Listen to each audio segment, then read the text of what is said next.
Welcome to another change-making conversation from Baptist News Global. You're listening to a special podcast series titled Highest Power, Church and State, featuring writer, poet, and musician Rick Pidcock. Now here's Rick.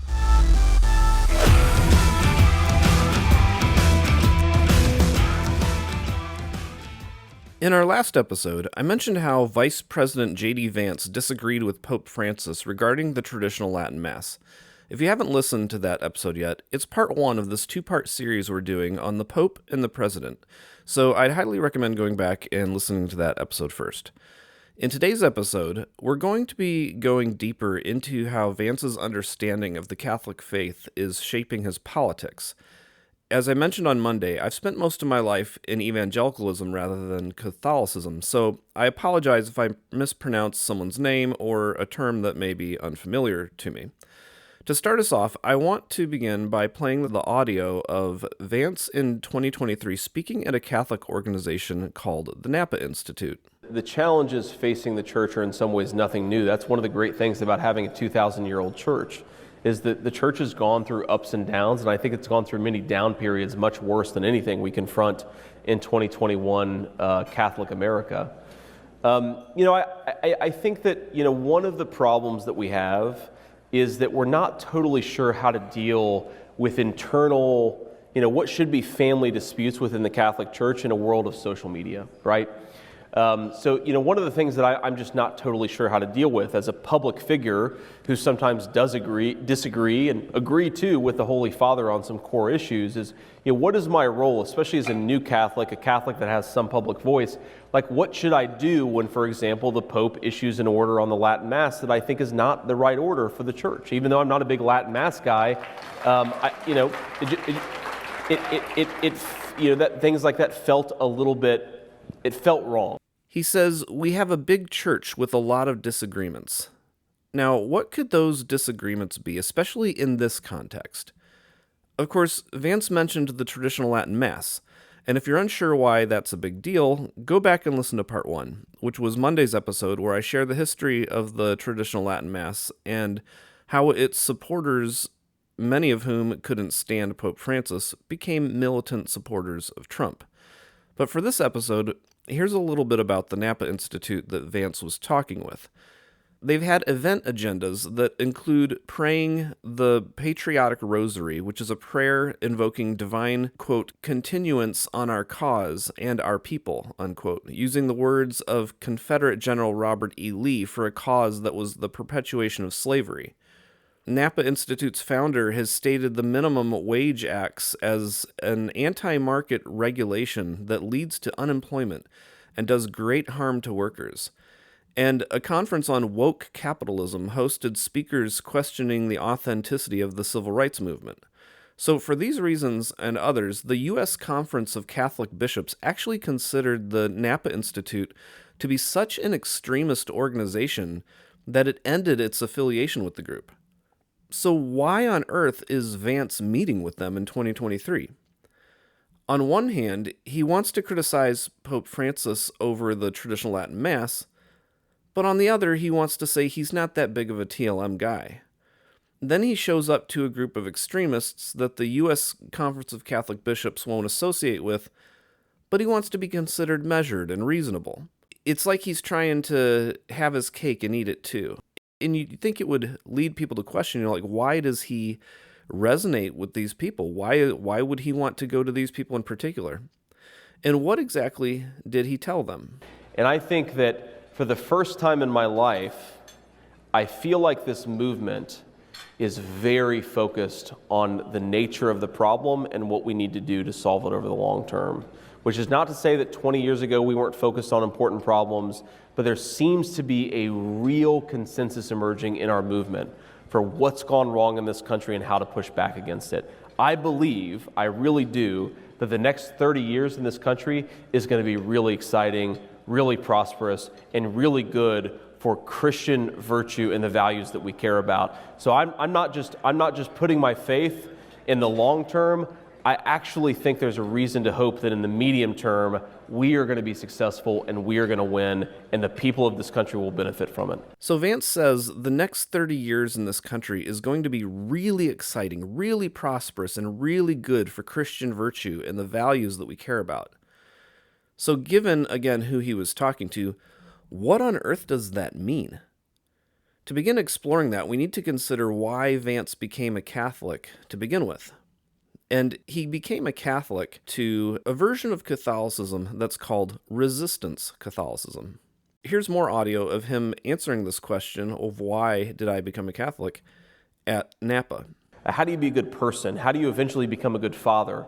That to me was a fundamentally Christian worldview, and so that led me back to Christianity writ large. But why did I become a Catholic? I mean, there are all these things that I could point to, but one, I really liked that the Catholic Church was just really old. I felt like the modern world was constantly in flux. The things that you believed 10 years ago were no longer even acceptable to believe 10 years later. The Catholic Church was just very old. I liked the fact that I felt like it had stood really strong on some of the core moral issues. I'm a very pro-life person. I've been pro-life since I was 14 years old.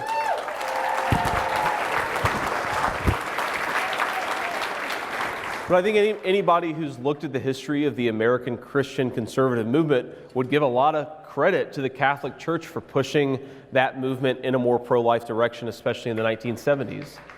But it was just, a lot of the people who were really, really influential to me as I thought about how to be a good Christian in this new era of my life were Catholics. One of the great things about coming to this conference, I've gotten to reconnect with Father Dominic Legg. Father Dominic was the first person the first priest that I spoke to about becoming a Catholic, and just a lot of really good people who took their faith very seriously were Catholics, and it felt like a natural home for me. So J.D. Vance, like others who have recently converted to Catholicism, like Harrison Butker and people that are more popular, who have influencers who have come to Catholicism, they were not drawn to the Catholicism because of the core moral vision of Pope Francis. Instead, it was the moral vision of a resistance version of Catholicism. The resistance is a term that was made popular by Michael Voris through his book Resistance, Fighting the Devil Within, as well as through church militant resistance boot camps. Voris is really popular in these circles for spreading QAnon conspiracy theories, especially about the COVID vaccines, and of course, the 2020 election. He's a self-proclaimed recovering homosexual, Voris is, and is the publisher of a controversial website known as Church Militant, which we've talked about. So in a piece called How I Joined the Resistance for The Lamp, which is a Catholic journal, J.D. Vance describes the stereotypes he believed as a child in non-denominational Christian environments about Catholicism and the atheist phase he went through as a young adult. And he started to talk in this piece, How I Joined the Resistance, about Numbers 14 and the promise of God punishing the guilty by punishing their children for 3 or 4 generations. For some reason, this idea of God punishing grandchildren and great-grandchildren began to draw him back to Christianity. As we discover more specifics about his vision, we start to learn that J.D. Vance is quite fascinated with the not-so-nice purity and punishment paradigms of authoritarianism. Remember when Harrison Butker spoke at Benedictine College, one of the things he said was, quote, "We need to stop pretending that the Church of Nice is a winning proposition." And this seems to be very much what J.D. Vance is resonating with. He's not attracted to the Church of Nice. He's attracted to this Numbers 14 vision of God punishing children and grandchildren for the sins of their parents. You wonder if that might have some kind of effect on some of the policies we're seeing today. So if Vance is correct that the next 30 years will be good for Christian virtue, it's reasonable for us to be concerned that his winning proposition will not include the church being very nice to outsiders. Referring to God punishing the children in Numbers 14, Vance said, "A decade ago, I took this as evidence of a vengeful, irrational God." But then he says now he sees this idea of intergenerational divine punishment as explanatory of what's happening in the United States. He says, who could look at the statistics on what our early 21st century culture and politics had wrought? The misery, the rising suicide rates, the deaths of despair in the richest country on earth, and doubt that the sins of parents had any effect on their children. He asked this in his piece for The Lamp. Now, of course, liberals would agree with Vance that there is such a thing as intergenerational poverty. But when Vance credits that reality to the intergenerational punishment of God, he's giving an explanation that's really rooted in a history of white supremacy. There's a piece called Eugenic Mythologies and Internet Evangelism that was published by the Journal of Legal Medicine, written by Paul A. Lombardo, and he talks about how eugenics started in 1873 to promote the idea that, quote, physical, mental, and moral deficiencies were based in heredity and were passed down predictably within families from generation to generation, unquote.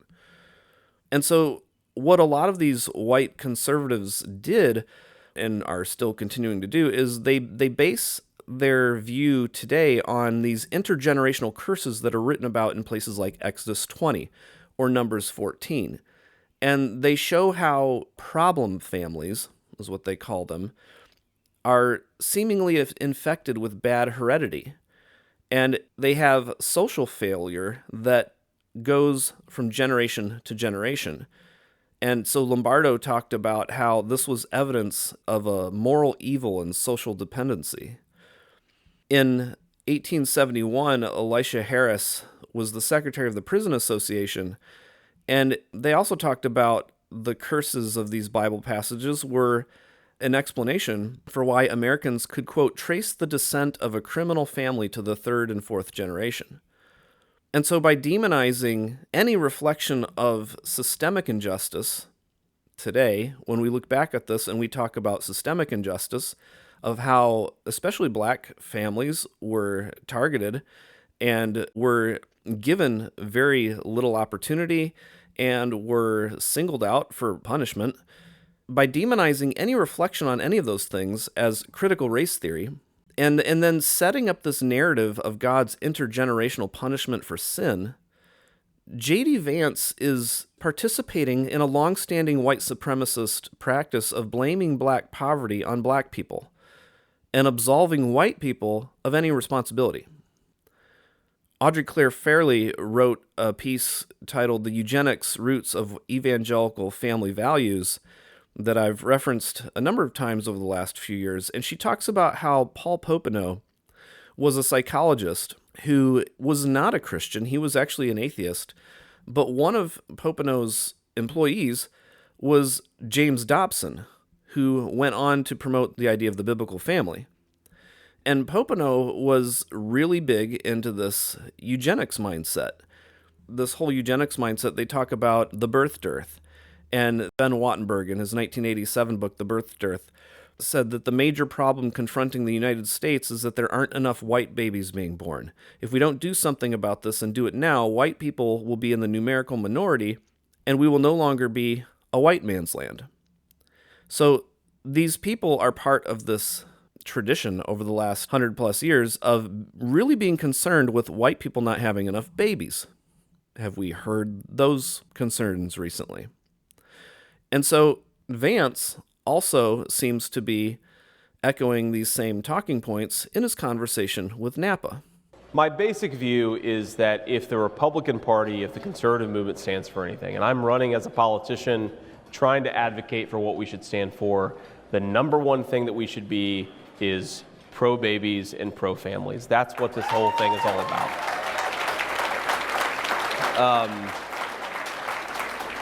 We have, I believe, a civilizational crisis in this country where we have unhealthy families, we have families falling apart, we have the rise of childhood trauma, and even among healthy, intact families, they're not having enough kids such that we're going to have a long-term future in this country. The Declaration of Independence is life, liberty, and the pursuit of happiness. If you don't have babies, if you don't have life, you do not have a future country. And we have to face this fact. Now, the basic argument that I made last night is twofold. And I'll reiterate, even though I'm sure I'll get in trouble tonight too. One, So many of the most miserable and unhappy people in our media and in our public life are people without kids. And I think that they were trained to chase credentials, to chase degrees, to chase money, when the thing that is ultimately going to give you the most fulfillment in life is your family. So for Vance, it's a civilizational crisis that we're not having healthy, intact families that are having enough kids. All of that throughout the conversations of Paul Popenoe, James Dobson, and over the last 100+ years, they're rooted in this white supremacist fear of white families not having enough babies. They're rooted in white families adopting kids into their families and setting up this ideal mindset of what a family is in order to promote and continue the white supremacist values that they hold to, because they're afraid of becoming minorities. And so, given the fact that Vance converted to Catholicism in 2019, it could be that he lacks awareness of the white supremacist roots of his current talking points. But if he doesn't know this history of how these arguments have been made over the last 100+ years, where is he getting his ideas from?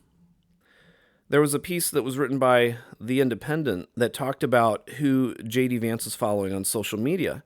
And they noted how he follows, quote, several accounts on X that espouse far-right and white nationalist views, unquote. Some of the people he follows are these right-wing bodybuilders. And that may sound strange, but there's actually this thing called the theology of the bodybuilder in this traditional Latin Mass Catholicism, where they believe that demons are afraid of buff men who speak Latin. And it might explain why traditional Latin Mass Catholics like Harrison Butker would speak alongside Senator Josh Hawley at the Stronger Men's Conference last year, where you've got all of these buff men who are having explosions and doing WWF-style wrestling stuff and machine guns shooting and everything. It's this very like hyper-masculine bodybuilding obsession environment. Not that there's anything necessarily wrong with bodybuilding, but it's like, why are you drawn to this particular environment? If it's because of a toxic masculinity impulse within you, that might be something worth reflecting on. So one of the bodybuilders J.D. Vance follows is called Raw Egg Nationalist, which, according to The Independent, is, quote, an account that has shared Adolf Hitler memes, quoted Mein Kampf, and prompted the Great Replacement Conspiracy, which is a theory positing that Western elites are intentionally replacing white populations with migrants. This is an account that has over 200,000 plus followers. Another bodybuilder he follows is called Bronze Age Pervert, and The Atlantic says is run by a bodybuilder named Costin Alamariu. And Politico reported in 2023 that Alamariu's book Bronze Age Mindset is, quote, a word-of-mouth phenomenon slowly gaining more and more fans, including reportedly a number of Donald Trump staffers. Politico says the book is responsible for bringing, quote, anti-democracy, pro-men ideas into the GOP. And The Independent quotes a 2021 essay by Alamariu claiming, quote, I've said for a long time that I believe in rule by a military caste of men who would be able to guide society toward a morality of eugenics. It's interesting to read that now, since in the news this week, we're finding out about this group of armed men called the HSI who barged into this family's house in Oklahoma in the middle of the night and forced these women, a mother and her daughters, to go out in the rain in their underwear. They ransacked the house. They took their electronics. They took thousands of dollars of cash. These were U.S. citizens they were doing this to. And these women have no idea when they're going to get their money or their property back. This is what we're dealing with. And they may not call it eugenics. They might call it getting rid of the illegal immigrants. But these women were citizens. But in the name of getting rid of illegal immigrants, they're basically these military masked men. They don't have badges. They don't have credentials, really. And a lot of these people are just showing up and taking people and disappearing people. It's not merely just a few bodybuilder social media accounts that Vance follows that should concern us. As I mentioned in the last episode, he's also very connected to Steve Bannon. He told the Washington Post in 2017 that he said Steve Bannon and I are pretty close. He actually met with Bannon about possibly becoming the president of the Heritage Foundation, which is the conservative think tank behind Project 2025. And of course, Bannon, as I mentioned last time, started by joining forces with Church Militant. He started working with these MAGA billionaire donors and stuff to fund podcasts and blogs for influencers who all started converting to traditional Latin Mass Catholicism during the Trump administration. And it was during this time that J.D. Vance, also a good friend of Bannon, converted to traditional Latin Mass Catholicism. So why would Trump select Vance? Does Trump really care about the traditional Latin Mass? No, there's no way Trump really cares about that. There's no way Trump really cares about much of this religious stuff. I doubt he cares about fighting demons. Maybe he does, but I would imagine he probably doesn't. And yet, he chose J.D. Vance. There was a piece in ProPublica that talks about these billionaires. One billionaire in particular was Peter Thiel, and how Peter Thiel came up with this idea to start the Teneo Network. It was founded in 2008 with future insurrectionist Josh Hawley. And the Teneo Network never raised more than $750,000 in a given year from 2009 to 2017. But then all of a sudden, Leonard Leo comes along, who ProPublica describes as, quote, the longtime Federalist Society leader who helped create a conservative supermajority on the Supreme Court, unquote. And so when Leo joined the network, suddenly they raised $2.3 million in 2020 and almost $5 million in 2021. And so members of this Teneo network include J.D. Vance, Josh Hawley, Ben Shapiro, and 3 senior aides to Florida Governor Ron DeSantis, who's also a Catholic. And so Peter Thiel, who's this billionaire, and some other billionaire funders, which include hedge fund investor Paul Singer, Home Depot founder Bernie Marcus, the Charles Koch Foundation, the Bradley Foundation, and the DeVos family. All of these people are involved with promoting whatever this new vision of politics and Christianity is going to be. Here's J.D. Vance, who spoke at Teneo in 2021. Here's him explaining why he values these rich people. Like, there are all of these things that I'm very hopeful about, but one of the things that really does worry me is that we have very few oligarchs on our side. And I don't mean just rich people. I mean people who are smart about deploying their resources in a way that advances the cause. Bradley Onishi reflected on the Straight White American Jesus podcast. He says that J.D. Vance is willing to work with the Peter Thiels of the world because they're the ones that offer power and influence. Is he a Catholic? Is he an atheist? Is he a hillbilly? Is he a Silicon Valley magnate? What is he? Well, he's a guy that wants to be with the oligarchs and rule the world, I think. And that's exactly why Trump selected J.D. Vance. Trump's priorities are money and power. We're seeing that so clearly, especially here in this second administration. But he needs the support of religious extremists and billionaires in order to reach those goals. And Vance connects Trump with both. The money from the billionaires brings the power, and the language of culture wars from religion masks the true motives and sacralizes their cause. And as we look more deeply into the way Vance combines his theology with his politics, he talks about how he was inspired by St. Augustine's book, The City of God. When J.D. Vance converted, he chose St. Augustine to be his patron saint. And quoting Augustine's City of God, he said, "It was the best criticism of our modern age I'd ever read, a society oriented entirely toward consumption and pleasure, spurning duty and virtue." He also mentioned a book by Orrin Cass that, according to Vance, argued that, quote, American policymakers have focused far too much on promising consumption as opposed to productivity. So, in Vance's mind, this meant because the problem was found in American policymakers, the solution could also be found in American policymakers.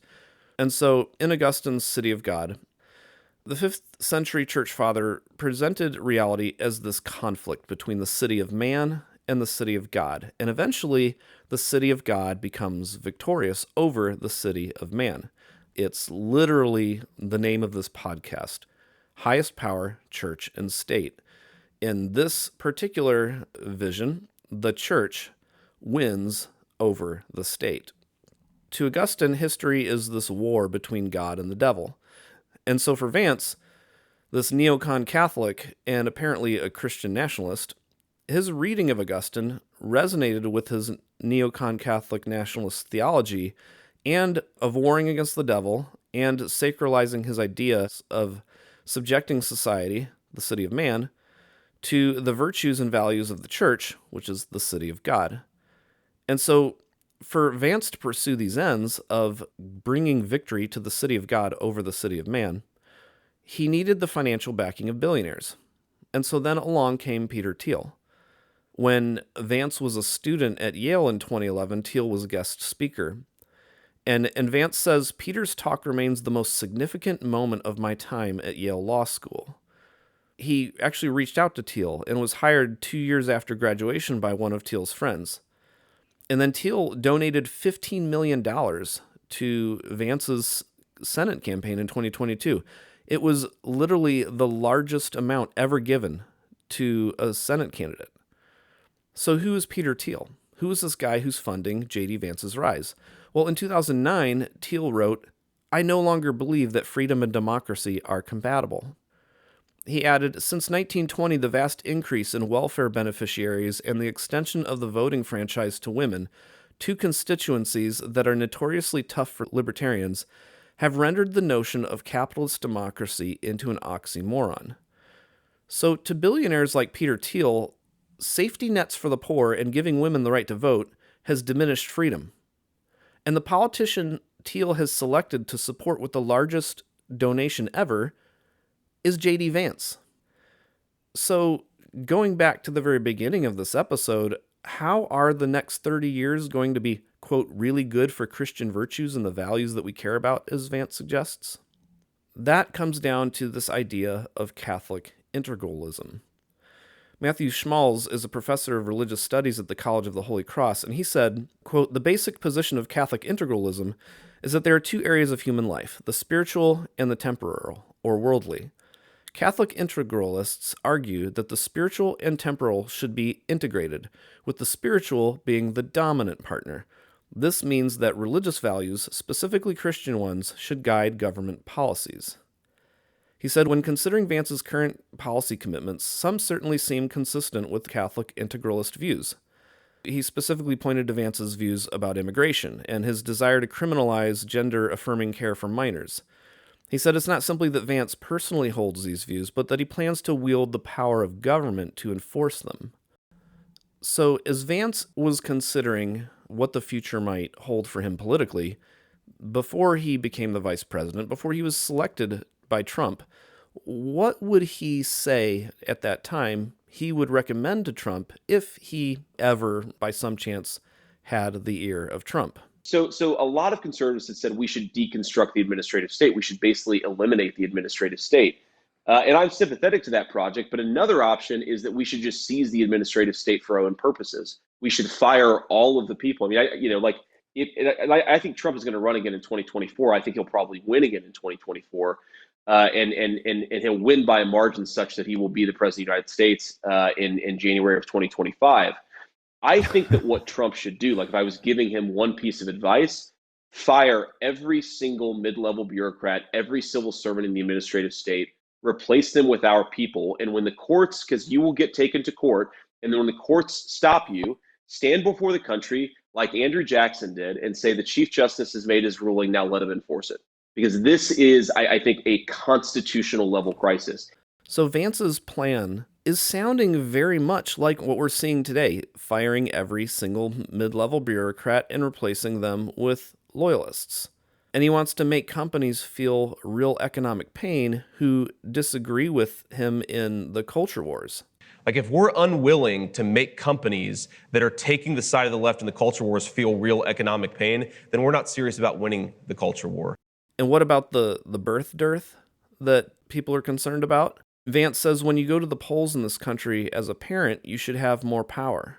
You should have more of an ability to speak your voice in our democratic republic than people who don't have kids. Let's face the consequences. If you don't have as much of an investment in the future of this country, maybe you shouldn't get nearly the same voice. Then he says, doesn't this mean that non-parents don't have as much of a voice as parents? Doesn't this mean that parents get a bigger say in how democracy functions? And then he answered, yes. And he claimed that the media would, of course, criticize him for it. So Vance, who is Thiel's handpicked politician, wants to give parents with children 1 vote per child. You think about what this translates to for American families. In a 2021 census, American Christian families had 3.4 people per family, but the average American family was 3.1.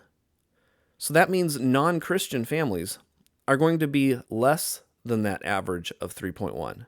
So if you apply that to the voting system, all of a sudden, Christian families have more votes, significantly more votes.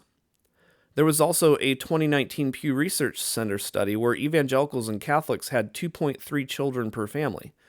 Atheists had 1.6, and agnostics had 1.3. So because Catholics and evangelicals overwhelmingly vote for Trump, we're talking about a significant increase in the white Christian Catholic evangelical vote who votes for the MAGA movement. And then what does Vance want to do with the power he'll get from these extra votes? He wants to punish companies that won't submit to his religious culture war by making them feel real economic pain. And so we've got billionaires using politicians to punish other companies by inciting the passions of evangelicals through influencers that they're funding on these social media platforms. So here's what we have so far. We've got J.D. Vance, who was converted to an extremist, radical version of Catholicism. He's being influenced by a group of white supremacist, pro-Nazi misogynists who want armed men to be in charge of the nation. He's being funded by billionaire oligarchs who say they want to punish competing companies by making them feel real economic pain. He's driven by a Catholic integralism where his particular version of Christian virtues should determine government policy, and he's got a 30-year plan for making this be really successful in his mind. He wants to reshape the American democracy by firing federal workers and replacing them with loyalists, and by changing how Americans vote in order to give more votes to white Catholics and evangelicals. He wants to make sure women are staying home and constantly getting pregnant. And he's confident that if he can do these things, then the next 30 years will be great for Christian virtue. A 30-year vision for Christian virtue with Vice President Vance is not vague at all. It's not a conspiracy conjured up in the minds of a paranoid left. It's staring us all in the face, and it's telling us what is going to happen. A future with Vance gaining more and more power is one where religious extremists will have the funding of billionaires to assert their power over everyone by enticing those who submit with greater political power and by economically punishing those who won't. Unfortunately, all of this was already known prior to the 2024 election, and people either didn't listen or they didn't care. And now that they've been in office for over 100 days, they're literally doing all of this. So if we're not going to take these people seriously heading into an election, I hope we can at least start to take them seriously now. In the meantime, the Catholic Church has a conclave coming up to determine who will succeed Pope Francis in leading the church. Of course, whoever they choose is likely to be against women being ordained, likely to be against LGBTQ relationships, and likely to be a rather conservative on a lot of fronts. So they're not likely to reshape the church in a way that would make someone like me comfortable joining it. But there are degrees of conservatism. And given the divide between conservatives who care to some degree for the least of these and conservatives who don't, let's hope they choose someone more in line with Francis than with the demon-obsessed militants who were opposed to Francis. That's it for today. I hope these 2 episodes this week have provided some clarity on some of the divides within the Catholic Church and how J.D. Vance's Catholicism might impact our democracy. Thank you for listening. Please like, subscribe, and rate us on your favorite podcast platform, and we'll be back with another episode on Monday. This has been another change-making conversation from Baptist News Global. The episode you've just heard is part of a special podcast series titled Highest Power, Church and State. Be sure to follow BNG daily at baptistnews.com and subscribe to get notifications about future episodes. Baptist News Global is a national nonprofit news service that is independent, free, and faithful. BNG is supported by readers and listeners like you. Learn more at baptistnews.com.